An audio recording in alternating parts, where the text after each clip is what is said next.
Gavana ma Kirinyaga Anne Waiguru wachiwo osiemo ne jous konga e kaunti no mok dwa chulo osuru. Owacho ni sirikal kaunti no biro dhi nyime gi rakruok gi jous konga ma ok luw chik mar ohala kendo onge gi leses. Kane oloso e seche mane giyango gedo mar apaya e kaunti no, Waiguru nowacho ni jogo mabiro dagi chulo osuru ibiro lor negi ohala. Owacho ni kaunti no ma Kirinyaga osebedo ka wito omenda mag osuru kaluwore ni johala mathoth mag kongo ok osebedo ka chulo lisens kuom higni 2, wach ma bende nyayo uso mag kuong e kaunti no.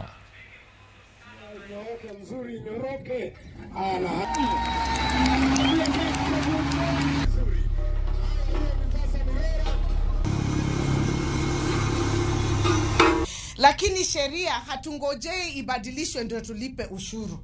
Sisi tunalipa ushuru kulingana na ile sheria iko.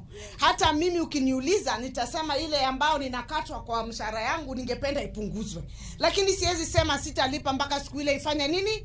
Itapunguzwa. Tunafanya lobbying alafu tunaendelea kulipa. Hizo siku mbili nimesema walikuwa na 100 million in arrears.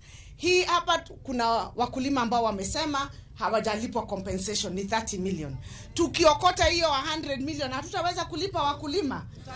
Kwa hivyo tunaomba, na watu wa Kirinyaga wamesema hao wenye bar owners kama wanabiashara wale wengine walipe ushuru, watu wa Kirinyaga waweze kujitegemea.